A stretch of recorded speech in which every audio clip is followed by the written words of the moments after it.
উপজেলায় প্রায় ৭০% প্রার্থী ব্যবসায়ী। প্রথম ধাপে মন্ত্রী এমপির ১৩ স্বজন। সম্পদ বৃদ্ধিতে অনেকেই এমপিদের চেয়েও এগিয়ে তথ্য টিআইবির।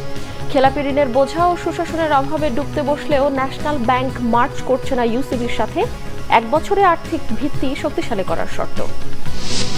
সরকারি চাকরিতে প্রবেশের বয়সসীমা আপাতত বাড়ানো হচ্ছে না, চলছে মামলার জট কমানোর চেষ্টা, সংসদে জানিয়েছেন মন্ত্রীরা।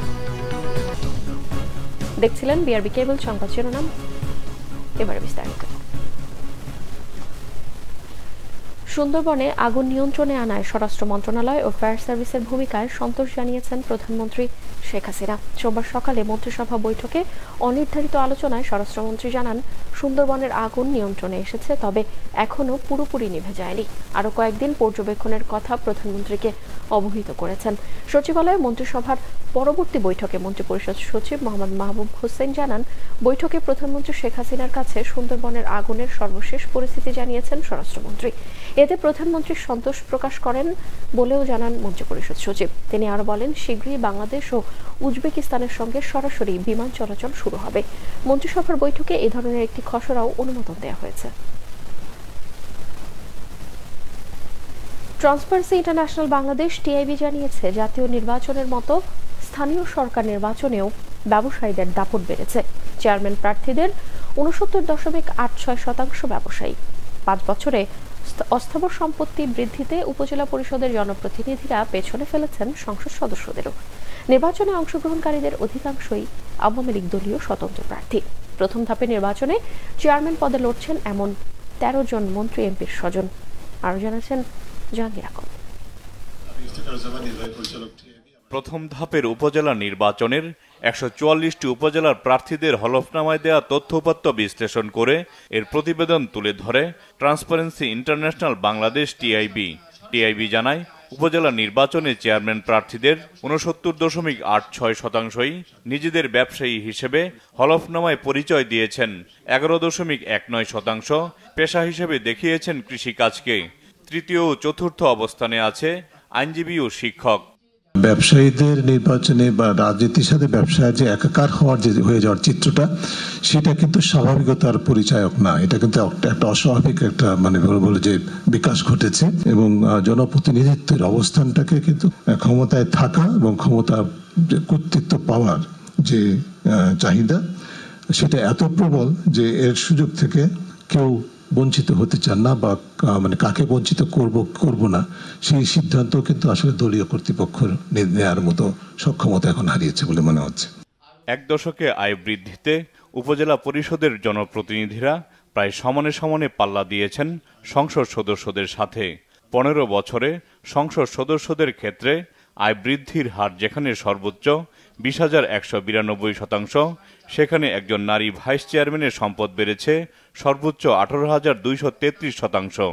প্রার্থীদের মধ্যে সবচেয়ে বেশি পরিমাণ ১,৫২৮ কোটি টাকার ঋণ আছে সিলেটের বিশ্বনাথ উপজেলার চেয়ারম্যান প্রার্থী আকদ্দুস আলীর। কয়েক হাজার গুণ যাদের সম্পদ বেড়েছে বা আয় বেড়েছে, সেটা বৈধতার সাথে সামঞ্জস্যপূর্ণ কিনা, এই বিষয়টি খতিয়ে দেখার জন্য বিরাট ধরনের রকেট সায়েন্সের প্রয়োজন নেই। সংশ্লিষ্ট প্রতিষ্ঠানগুলো তাদের যথাযথ ভূমিকা পালন করলে সেটা দেখতে পারেন। একইভাবে আবার যারা একেবারেই ১০ টাকা ১২ টাকা আয় দেখেছে, সেটা কি বিশ্বাসযোগ্য, যথেষ্ট? এটা নিয়ে প্রশ্ন উঠতেই পারে। তাহলে কেন তথ্য গোপন করেছেন? তথ্য গোপন করার একটা অপরাধ। তো যারা কম তথ্য দিয়েছেন তারা যেরকম অন্যায় করেছেন, একইভাবে যাদের তথ্য বিশাল, তাদের দেওয়া তথ্য অনুযায়ী বিশালভাবে সম্পদের বিকাশ হয়েছে, সেক্ষেত্রেও কিন্তু এটা পরোক্ষযোগ্য একটা বিষয়, এবং সেটা আমলে নিয়ে সংশ্লিষ্ট প্রতিষ্ঠান, আমি রিপিট করছি, ৩টি প্রতিষ্ঠান সরাসরিভাবে আমরা মনে করি, নির্বাচন কমিশন তো বটেই, জাতীয় রাজস্ব বোর্ড এবং আইন প্রক্রিয়া সংস্থার মধ্যে দুর্নীতি দমন কমিশন, তাদের এখতিয়ারভুক্ত। টিআইবি জানায়, উপজেলা নির্বাচনে অংশ নেওয়া প্রার্থীদের ১৬.৬৪% মামলায় অভিযুক্ত। এবার উপজেলা নির্বাচনে নারীর অংশগ্রহণ জাতীয় সংসদের তুলনায় কম। জাহাঙ্গীর আকন্দ, বাংলা ভিশন, ঢাকা। বিএনপির গণতন্ত্রের প্রতি কখনোই আগ্রহ ছিল না বলেছেন আওয়ামী লীগের সাধারণ সম্পাদক ওবায়দুল কাদের। দলটি ৭৫ থেকে ২০০৬ পর্যন্ত গণতন্ত্র ধ্বংস করেছে বলে অভিযোগ তার। মন্ত্রী এমপিদের স্বজনদের উপজেলা নির্বাচন থেকে দূরে রাখতে সাংগঠনিক সম্পাদকদের আরও উদ্যোগী হওয়ার নির্দেশ দেন তিনি। বিস্তারিত জানাচ্ছেন মামুন আব্দুল্লাহ।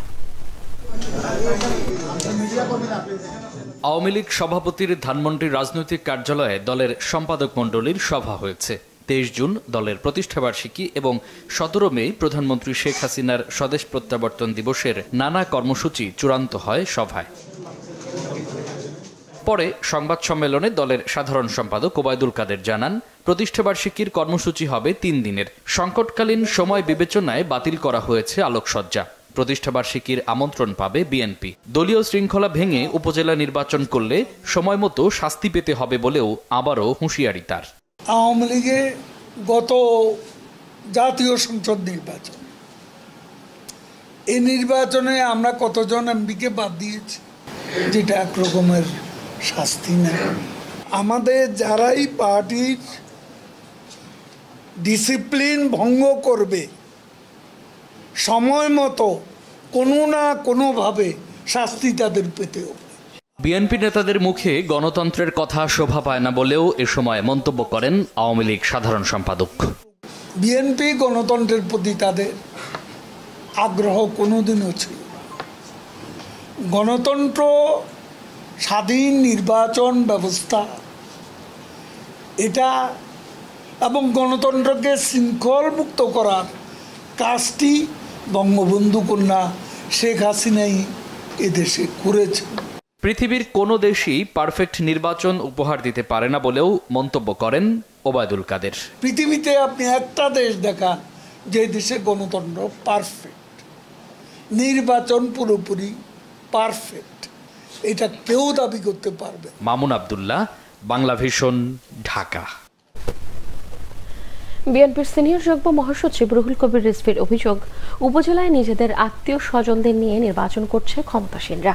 মন্ত্রী এমপিদের পরিবারের সদস্য ছাড়া অন্য নেতাদের সুযোগ মিলছে না। বিএনপি সবল আছে টের পেয়ে পুলিশকে দিয়ে নিয়ন্ত্রণ করছে সরকার। বেগম খালেদা জিয়া সহ কারাগারে আটক নেতাকর্মীদের মুক্তির দাবিতে জাতীয় প্রেস ক্লাবের সামনে মানববন্ধন করা হয়।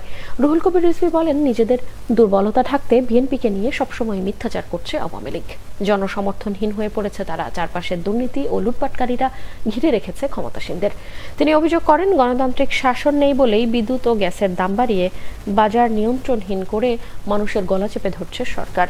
দিন দিন ঋণের বোঝা বাড়িয়ে প্রত্যেকটি ক্ষেত্রে ব্যর্থতার পরিচয় দিচ্ছে আওয়ামী লীগ।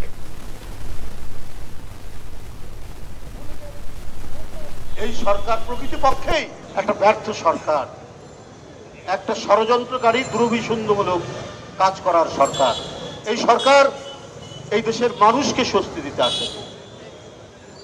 আর যে গণতন্ত্রের কথা বলে, সে যদি মরেও যায়, কবরেও থাকে, তার নামে মামলা হয়।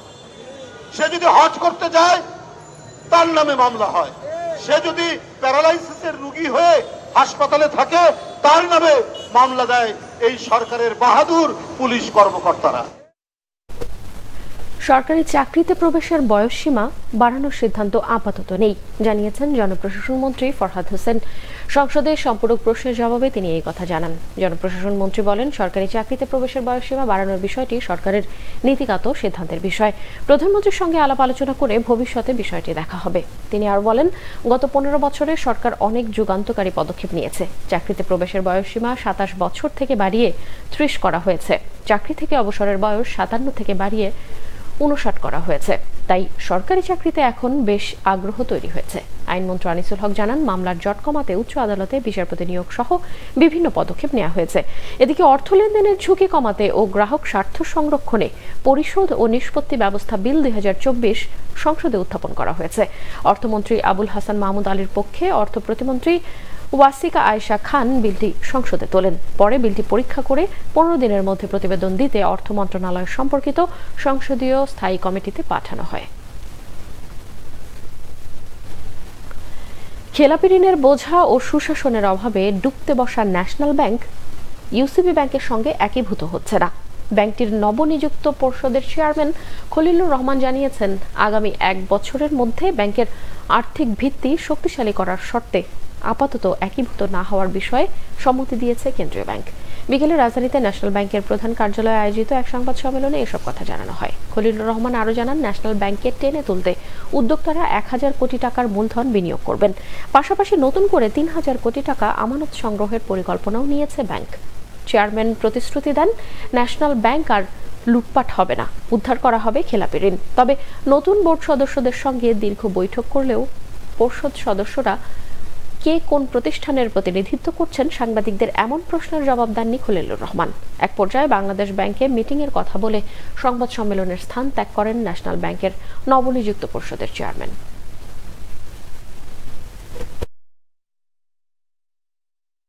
মাছ করতে চাইছিল, আমরা বাংলাদেশ ব্যাংকে বলছি যে দেখেন এটা জনগণের ব্যাংক, আমরা এটাকে মাছ করতে রাজি না। আমরা যারা দায়িত্ব ছিলাম তখনই আমরা একমত হই না এটাকে মাছ করার জন্য। আমরা বলছি এটাকে মাছ করবো না। বাংলাদেশ এটা আমাদের কথার উপর রাজি হয়েছে, রাজি হয়ে এটা আমাদেরকে দায়িত্ব দিয়েছে, বলছে আপনারা এতদিনের মধ্যে ব্যাংকটা পরিবর্তন করতে হবে। তা আমরা সবাই মিলে পরিশ্রম করবো। লুটপাট আর হবে না জীবনে, এটা বলে আর এক পয়সা লুটপাট হবে না। এটা আমি আপনাদের কাছে প্রতিজ্ঞা করতে পারি, আপনাদের কাছে ওয়াদা দিতে পারি, এক পয়সা লুট হবে না। রাজধানী সহ দেশের বিভিন্ন জায়গায় রবিবার রাতে বৃষ্টি ও শিলাবৃষ্টির পর তাপমাত্রা অনেকটাই কমে এসেছে। তীব্র তাপপ্রবাহে অতিষ্ঠ জনজীবনে ফিরেছে স্বস্তি। বৃষ্টিপাতের এই ধারা আগামী 15 মে পর্যন্ত অব্যাহত থাকবে। তীব্র তাপপ্রবাহের সম্ভাবনাও আপাতত নেই। বিস্তারিত সৈকত সাদিকের প্রতিবেদনে। টানা তীব্র তাপপ্রবাহের পর রবিবার রাতে রাজধানী সহ দেশের বিভিন্ন জায়গায় ঝড়ো হাওয়া ও মুষলধারে বৃষ্টি হয়েছে। থেমে থেমে হয়েছে শিলাবৃষ্টি। প্রচণ্ড গরমে অতিষ্ঠ রাজধানীবাসীর জন্য তা অনেকটাই স্বস্তি বয়ে এনেছে। তাপমাত্রা নেমে আসায় কমেছে গরম। গরম ছিল, এখন বৃষ্টি হওয়ার পরে ঠান্ডা হয়েছে। কেমন গরম ছিল? অনেক গরম ছিল, রাস্তায় হাঁটা কষ্ট হয়ে যেত। আগের যে গরমটা ছিল অনেক কষ্ট ছিল, মানে রাতেও ঘুমানো যায় না, দিনেও ঘুমানো যায় না। কিন্তু এখন আল্লাহর রহমতে আজকে দিনটা ওয়েদার অনেক ভালো লাগছে আর কি। সোমবার ঢাকায় বৃষ্টির দেখা না মিললেও সকাল থেকেই আকাশ মেঘাচ্ছন্ন। বাতাসের গতিবেগ বেশি থাকায় গরমের তীব্রতাও অনেক কম। আজকে আবহাওয়াটা তো সকাল থেকেই ঠান্ডা, কারণ কালকে বৃষ্টি হওয়াতে আবহাওয়াটাও অনেক ঠান্ডা হয়েছে। নাহলে এই কদিন তো প্রচুর গরম ছিল, অনেক গরম ছিল। কিন্তু আজকে থেকে আর কি বাচ্চারা ক্লাস করছে, খুব ঠান্ডা পড়ছে, খুব বাচ্চাদের জন্য অনেকটা ভালো হয়েছে, আমাদের জন্য সবার জন্যই খুব ভালো হয়েছে। একদিনের বৃষ্টির পর নগরের সবুজ প্রকৃতিও সজীবতা ফিরে পেয়েছে। দেশের বিভিন্ন স্থানে তাপমাত্রা 3 থেকে 7 ডিগ্রি কমেছে বলে জানিয়েছে আবহাওয়া অফিস। গতকালকে যে কালবৈশাখী ঝড় সাথে বৃষ্টি এবং বজ্রসহ বৃষ্টি এবং শিলাবৃষ্টি হয়েছে, সেটা কিন্তু দেশের মধ্য অঞ্চল এবং পূর্ব অঞ্চলে ছিল। এটা আজকে সারা দেশব্যাপী শুরু হওয়ার সম্ভাবনা রয়েছে এবং এই ধারাটা আগামী 15 মে পর্যন্ত অব্যাহত থাকার সম্ভাবনা রয়েছে। আমরা অলরেডি কিন্তু এর আগে 72 ঘন্টার জন্য যে কালবৈশাখী ঝড়ের সতর্কবাণী দিয়েছি, সেটা কিন্তু আবার 3 দিন পর আপডেট হওয়ার মানে আরও বর্ধিত হওয়ার সম্ভাবনা রয়েছে। তবে বৃষ্টিপাত থাকলেও দেশের কিছু কিছু অংশে মৃদু থেকে মাঝারি তাপপ্রবাহ থাকবে। এখন পর্যন্ত বঙ্গোপসাগরে ঘূর্ণিঝড়ের কোনো আশঙ্কা নেই বলে জানিয়েছে আবহাওয়া অধিদপ্তর। সৈকত সাদিক, বাংলা ভিশন, ঢাকা। রাজশাহীতে চাষ হচ্ছে ভেষজ উদ্ভিদ স্টেভিয়ার। চিনির বিকল্প হিসেবে সব খাবারে ব্যবহার করা যাবে এই গাছের পাতা।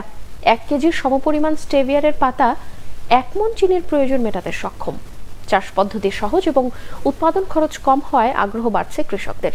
রাজশাহী থেকে পরিতোষ চৌধুরী আদিত্যের রিপোর্ট। মাঠে ঘাটে প্রথম দেখাতে যে কেউ ভাবতে পারেন আগাছা বা জংলি গাছ। এ গাছের পাতায় লুকিয়ে আছে চিনি ও গুড়ের চেয়ে 40 গুণ বেশি মিষ্টি। বাংলাদেশ সুগার ক্রপ গবেষণা ইনস্টিটিউট 2001 সালে থাইল্যান্ড থেকে সংগ্রহ করে স্টেভিয়ার। রাজশাহীর 3 কৃষক সম্প্রতি এই উদ্ভিদের চাষ শুরু করেছেন। 8 মাসের মধ্যেই 4 থেকে 5 বার এই গাছের পাতা সংগ্রহ করা যায়। চাষ পদ্ধতি সহজ এবং উৎপাদন খরচ কম হওয়ায় আগ্রহ বাড়ছে কৃষকদের। কফি বা চায়ের সঙ্গে এই গাছের পাতার গুঁড়ো ব্যবহার করা যায়। লেবুর শরবত বা অন্য পানীয় প্রস্তুতেও চিনির বিকল্প হিসেবে এর জুড়ি নেই। পাতার গুঁড়ো দিয়ে তৈরি মিষ্টিও খেতে পারেন ডায়াবেটিক্স রোগীরাও।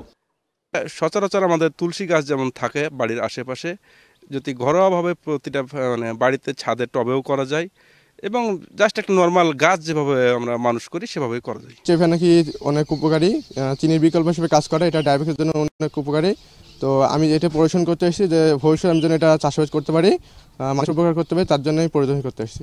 আমার ভাই প্রথমে স্টেভিয়া চাষ করছে, এটা পরিচর্যা সম্পূর্ণ আমি করছি। এটা আমিও উদ্বুদ্ধ হয়েছি, ভবিষ্যতে আমি এই স্টেভিয়া বাগান তৈরি করব।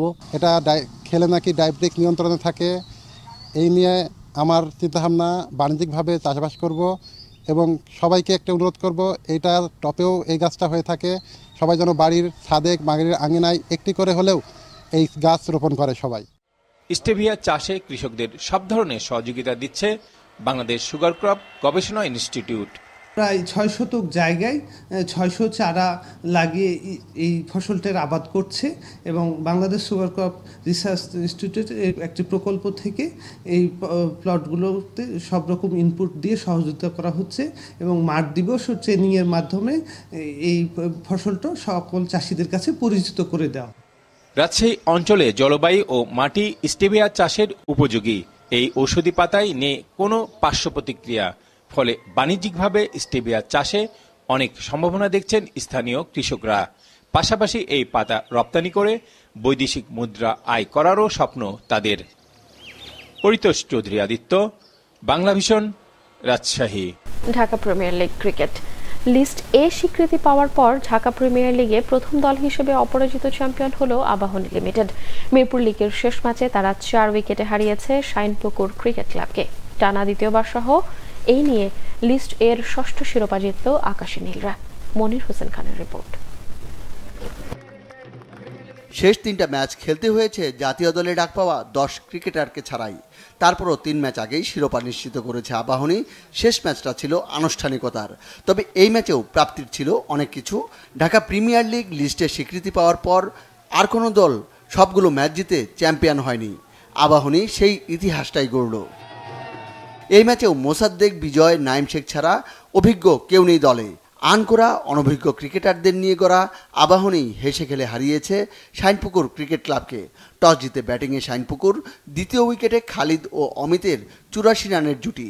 দুজনই পেয়েছেন 50, খালিদের 58 রানের পাশে অমিতের 77। তারপরও বড় হয়নি শাইনপুকুরের ইনিংস, তুলেছে 234 রান।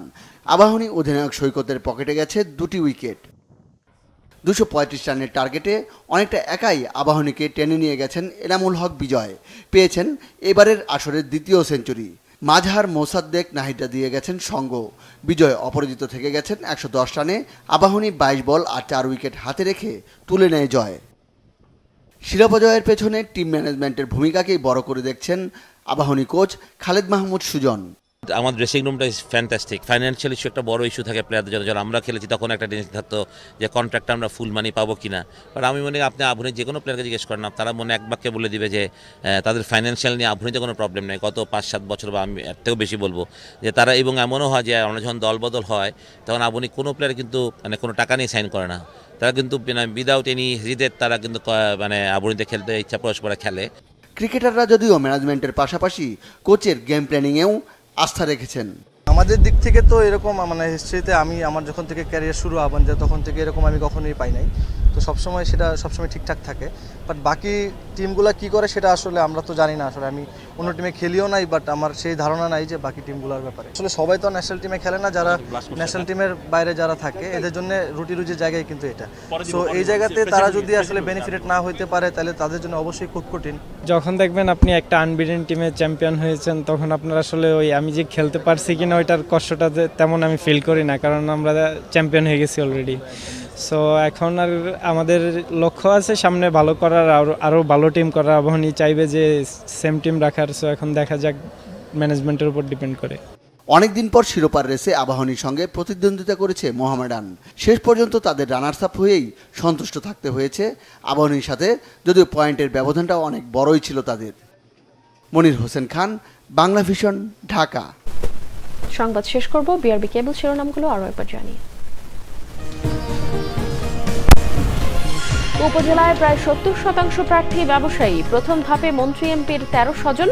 সম্পদ বৃদ্ধিতে অনেকেই এমপিদের চেয়েও এগিয়ে, তথ্য টিআইবির।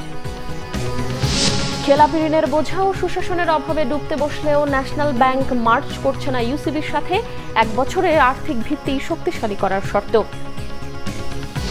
সরকারি চাকরিতে প্রবেশের বয়সসীমা আপাতত বাড়ানো হচ্ছে না, চলছে মামলার জট কমানোর চেষ্টা, সংসদে জানিয়েছেন মন্ত্রীরা। এই ছিল এখনকার মতো। পরের সংবাদ সকাল 10টায়, এর আগে সকাল 9টায় রয়েছে নিউজ টপ 10 দেখার আমন্ত্রণ রইল। এছাড়াও বাংলা ভিশন সংবাদ ও সংবাদ সংশ্লিষ্ট অনুষ্ঠান দেখতে ভিজিট করুন www.bbnews24.com ও facebook.com/banglavisionnews এবং সাবস্ক্রাইব করুন youtube.com/banglavisionnews। এতক্ষণ সঙ্গে থাকায় ধন্যবাদ সবাইকে।